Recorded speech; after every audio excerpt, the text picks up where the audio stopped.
तो दोस्तों सब्सक्राइब कीजिए फिनोमिनल गुरुजी को, साथ ही साथ बेल आइकन को प्रेस कीजिए लेटेस्ट टेक्नोलॉजी वीडियो सबसे पहले देखने के लिए। Hello and welcome friends, you watching phenomenal Guruji channel. दोस्तों आज के इस वीडियो में हम आपको बताने वाले हैं, अगर आप मी टीवी 4A यूज़ कर रहे हैं 32 इंच का या 43 इंच का या फिर आप 55 इंच का यूज़ कर रहे हैं, तो उसमें आप मैनुअली किस तरीके से व्हाट्सअप को इंस्टॉल कर सकते हैं। तो यहाँ पर आप देख सकते हैं, यहाँ पर हमने मी टीवी में व्हाट्सअप को इंस्टॉल किया है मैनुअली। तो यहाँ पर बहुत अच्छे तरीके से जो है व्हाट्सअप वर्क कर। इसके लिए रिक्वायरमेंट ये है कि अगर आप अपनी मी टीवी पर माउस और कीबोर्ड का यूज़ कर रहे हैं तो आप काफ़ी अच्छे तरीके से यहाँ पर व्हाट्सअप को यूज़ कर सकते हैं।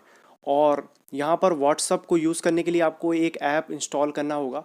तो डिस्क्रिप्शन में आपको उसकी लिंक मिल जाएगी। तो उस ऐप को आपको अपने मी टीवी पर इंस्टॉल करना होगा, जो कि व्हाट्सअप ऐप है।